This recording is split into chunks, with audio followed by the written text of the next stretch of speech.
his whole life is completely changed because we were a little selfish here in this country, and whoever it was that was president at the time that decided that they were going to implement that aspect of that particular offshore drilling site to be able to do that there in the Gulf.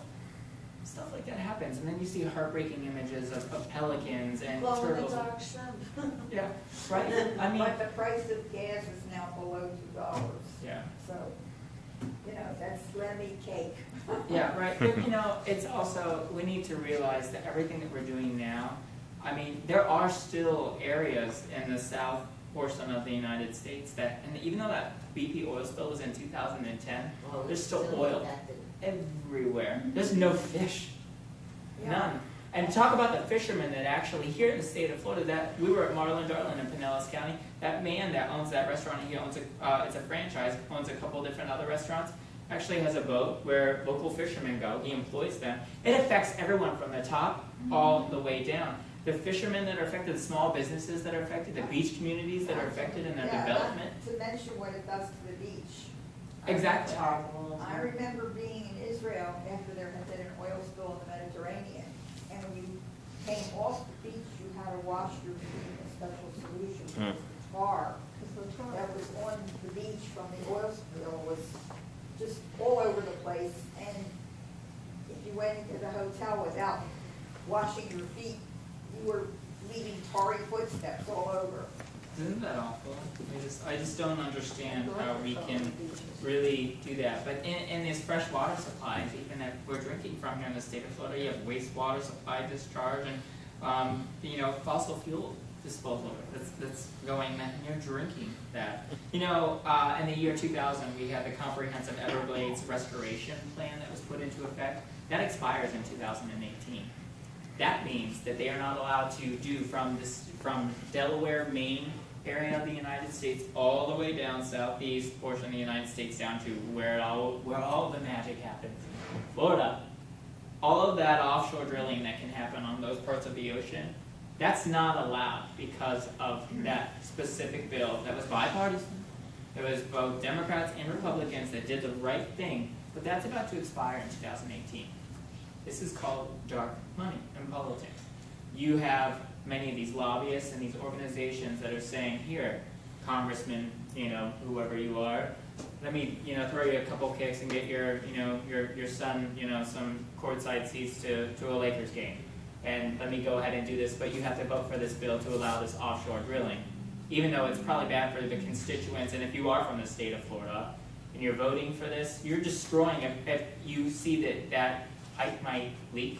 By the way, I used to support Keystone Pipeline until I just had one very wise woman say to me in her 70s once, she said, now, I look at it like this, if I could actually have a conversation with that pipe. Have you ever met a pipe that doesn't leak? Do you trust that? And I was like, and that's all it took. Was that what happened in Utah? Yeah, I mean, it's just... That irreparable damage there, I don't... Always, and that would be from generation to generation. I don't see that resurrecting in our life. No, I mean, it won't, not even in mine. I mean, it really... Chernobyl, it will be there for It won't. But these protections on the Everglades specifically, and this whole southeastern portion of the United States are going to expire in 2018. And the way that the legislature is right now, they have those votes. And not to be partisan, but it is a majority of the Republicans that are supporting this. And there are, not all Democrats, but I would say there are about a good 40% of Democrats that oppose that. Which is still, for me as a Democrat, that is a shameful number. I think everyone should always be protecting our environment, because when you do protect the environment, you can't go wrong, because you're really voting for jobs and economic development within your district for your constituents. Especially here. David Jolly, actually, even though he's Republican, he's done a lot of really good things for the environment and talking a lot of sense to members in Washington, D.C. and his own party, especially the ones that live here in the state of Florida, about making sure that they protect small business owners on beach communities and not doing things like this to them, putting them in that situation that the BP oil spill put so many in the southern portion of the United States. You have that, of course you have water. Does anyone here know what fracking is? Yes. Oh, yeah. Fracking is a really big deal. Fracking, Rick Scott, of course, is a very big fan of fracking. It's where you are going to go ahead and you're going to drill down into the surface to try to sense energy and through the water, and you're going to put in the process of doing that. When you drill, you're putting sediment, you're putting, you know. And they're also knocking the tops off of mountains. Well, exactly. I mean, it's awful, but you have chemicals that are being released into that water. And it's causing earthquakes. That's where I'm going to get to. It is causing earthquakes. Imagine if they do too much fracking in California. It's going to be Cala up here and California down here because it's going to split. It's going to split. That can happen in Florida, and it will happen in Florida if we allow that. And that's likely really to start because of many of the policies that Rick Scott's going to be putting into action. A lot of that fracking is going to be starting in 2018 here in the state of Florida. And whoever's governor next will not be able, if they oppose that, will not be able to undo much of that change. Where are they gonna do the fracking? A lot of that is going to be taking place from the Kissimmee River all the way down to Orlando area, the Everglades. That's where it is. I mean, it really is the Everglades. That's the plan. Why are they drawing? Because they're trying to become energy independent. And I get that. And yes, does it create jobs? Yeah, it does. It creates jobs. But If they bring in solar energy, it'd be easier. exactly. I agree We are with that. Sunshine State. We are the Sunshine State. I mean, you have Solar energy. we have land Windmills. and natural resources that we can rely on that are this beautiful thing that I love called free. I mean, who doesn't love free? We need to be using those. We can't do that and be drilling down Solar and. energy is, Solar is not exactly free. Well, no, it's not free. I'm saying the what can power them though, the sun is free. Solar energy is extremely expensive. Yeah. Hold the energy for when you need it. Yeah, it's a very cost efficient over time investment, but it is very costly upfront to do. It's costly I know a upfront. friend. It's costly to repair, because last year I had one of my 8 panels go bad, and the pump that pumps the water up into the panels and then back down again went bad. It cost me $800 to have one panel and the pump replaced. So it's not free. No. But on the other hand, I'm much happier having a solar heater in my pool than a gas heater that I had before. Well, yeah, of course, and that's something that over time that you'll see from having those that you'll see, and you know whether it be like a 5 to 7 year period, it pays for itself. You're getting the money back and what you're, you know, and what Duke Energy is not charging you for, Yes. and what you're saving in your utility bills. But you have that. You have to realize that 70% of the earth is covered by water, and we have to protect it. And the fracking, the chemicals that are being released into that's going back into our drinking water. That's not okay. It's harming you, your grandchildren, your children, and families, and everyone all around us. And we have to think also in the fact that we are Florida and talking about the environment, but what else? We just had, you know, a hurricane, technically really, which was a tropical storm, but I know I turn on Bay News 9 and I'm like, poor Pasco County. You guys always get so much rain and so much flooding. 2 weeks. 2 weeks. 2 weeks of flooding when I couldn't get out of my house. Yeah, and it's awful. And we have to realize that in a time of natural disaster, that we need to be electing individuals who are going to actually make sure that we're taking money from the federal government, and that Rick Scott is not denying federal FEMA funds that are going to help people if they wind up getting out of their homes and their homes are being destroyed in a flood or a natural disaster, that they're not just sitting there having to live in a shelter, if the shelter even exists, that there's even funding for it.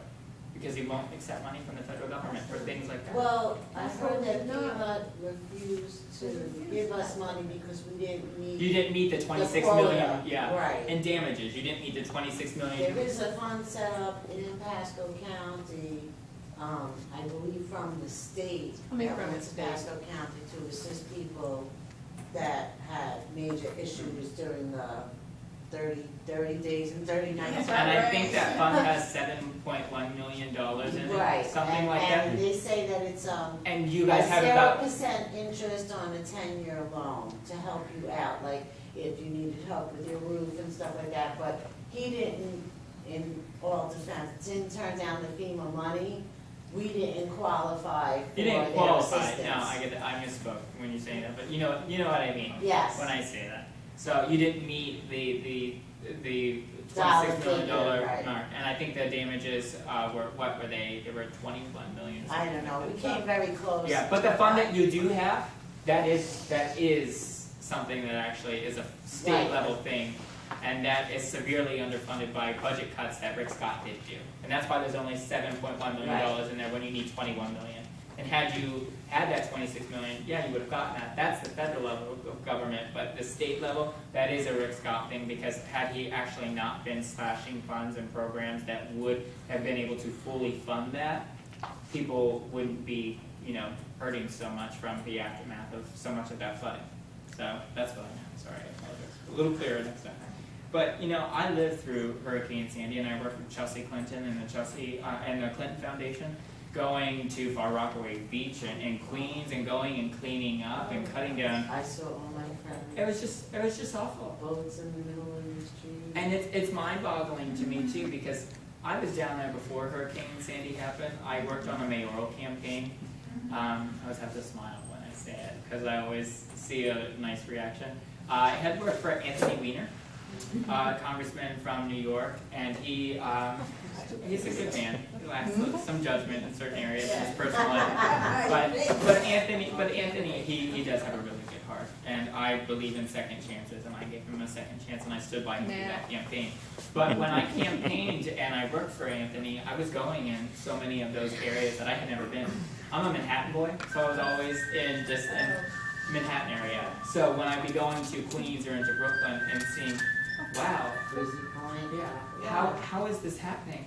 Yeah.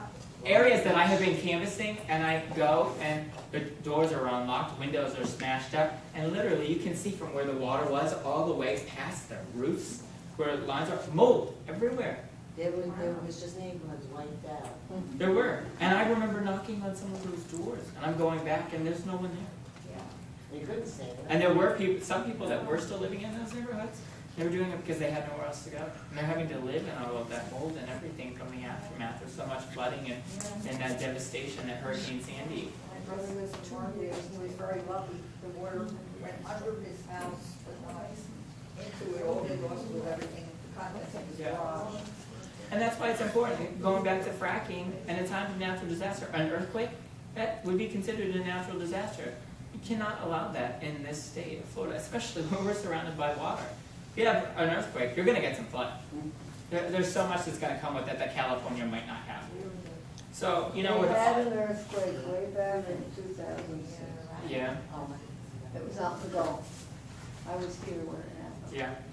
So, you have offshore drilling and so much of that that's going on with the Keystone Pipeline that's being proposed right now, and how it affects wildlife and so many of the animals around us. There's a kind, it's called seismic wave activity. It's where they are using sonic cannons, and the sonic cannons are actually producing a noise, and they call it noise pollution. There are beautiful whales, they're gorgeous, they live for years and years and years if they're lucky enough. It's called sound pollution. The sonic cannons, which this is the Arctic drilling plan that unfortunately President Obama, see, I'm going back and forth, I'm hitting both parties. President Obama unfortunately supports this Arctic drilling plan. The only presidential candidate in 2016 that I actually ironically have heard come out against it is Hillary Clinton. Every other Democrat supports it, every other Republican supports it, she does not support it. It's making whales go deaf. It's making all of the animals around it go deaf. Literally, this is what happens. It's a sonic cannon that sits somewhere on the ocean floor, and every 10 seconds, 24 hours a day, years on end, it has been releasing a huge boom noise, and all of the sea creatures around it are being affected by that. They're just dying. I mean, could you imagine hearing that 24 hours a day? I can, because my son's had a band they practiced before with years when I'm wearing hearing aids. Yeah, but whales unfortunately are not lucky to have that. I mean, whales are going. They are. And that's their sense. Yeah, and that's their sense. And there was a study that had come out that I was reading that 80% of the whales that live in that particular area are actually deaf, full deaf. And that really hampers their. Oh, it does. It hampers their ability to swim to other areas to try to get to safety. But that's unacceptable, and it's so selfish. so selfish when we have such a precious gift that we were blessed with here on earth, and the animals and the wildlife and the creatures and the resources that we have in water. We have to appreciate that more. We cannot be doing this. It's completely unacceptable. But you know, this pinpoints, these sonic cannons, they pinpoint energy deposits under the ocean floor where, you guessed it, oil. And they say that from about Maine, Delaware area to Florida, there are 37.2, I think, trillion barrels of, trillion? Yeah, it's a lot. That's a lot. I can't count that high. 37.2 trillion barrels of oil. Well, let's get off this dependency on foreign oil from the Middle East. Sorry about it, we actually get more oil, the United States gets more oil from Canada than we do over in the Middle East. Good. A lot of people don't seem to realize that. That was a talking point that was created by George W. Bush in 2004 when he ran against John Kerry. That's actually not true. We get more oil from Canada than we do the Middle East. So it is a very significant issue. All of this, again, affects each and every single one of us in this room, especially as Floridians. You know I've given you a lot of information today, and I just wanted to touch on various issues just to kind of pique your curiosity, and hopefully you'll pay a little more attention in what different people are doing. Amanda Murphy, does anyone here live in District 36? Good, yay, District 36. Unfortunately, I don't. I can't vote for her. Do you live in She's right District? down the block from me. Yeah, oh yeah. Do you live in District 38? I don't know what district is Trinity in. I don't really know. I'm pretty. Is that East Pasco? No, she's in West Pasco. I'm in West Pasco. I'm below, I'm below 54. I don't know who that would be then. I'm not I think sure. that's someone. It's not in Manzo. No, it's not Amanda. I know it's not Amanda because I couldn't vote for her. I want to say that's District 38. I'm I not sure. think you may be right. But I'm pretty sure it's District 38. Beverly Ledbetter ran for it last year. yeah, and I voted for her, but she didn't. Yeah, that's District 38. Yeah, that's But I know technically Bev- considered. I know Beverly too, of Yeah, course. yeah. So no, that's District 38. But District 36, you have Amanda Murphy, who's going to be running for re-election next year, and amazing woman. Really hope she gets re-elected, and I imagine she will. But it's important because what I'm talking to you about today, she actually is really passionate about this and protecting animals. She's an animal lover like I am. And being that she lives right by 3 communities that were literally, the back part of the communities were evacuated by a fire department. I mean, we literally had jumping catfish in the boats and stuff like that. So we saw it firsthand. So she knows the There experience. was no way she couldn't have seen it because Little Road was shut. It was underwater for a while. And that's like right by her office on Yeah. Massachusetts. But she'd be a really good voice to follow up if you ever have any questions or want to learn more. Amanda Murphy would be a really good individual, and I think Beverly Ledbetter would too. I think those are 2 of the biggest districts that cross Pasco County for the state house legislature at least. You know, and I know I've given you a lot of information today, and I just wanted to touch on a wide variety of issues that affect the environment. But we have to realize that we do have such a precious gift in sharing the earth. We share the earth. It's not ours. We share it with the trees and the plants, everything that's all around us, and all of the animals, both on land and in sea. Again, as I said earlier, we share a significant and meaningful obligation to care for one another as if they were a part of ourselves or a part of our own family. You know, as we live here today and as we eat our sweets, because I have been doing that subconsciously, hoping for a sweeter year to come, let us begin this very important work in caring for the environment and paying more attention to the politics, and everything that affects you in life is somehow political. Even if you don't want it to be, it's going to be voted on or voted against. So let us begin this very important work. It's the work that is more than about making a living, as vital as that really is. It's the work that's fundamental to our own sense of self-worth and human dignity, and the responsibility and obligation that we share in caring for one another. You know, always reflecting on others and their views, even when they agree with us, and even as well as when they do not agree with us, and trying to understand them by putting ourselves in their own shoes.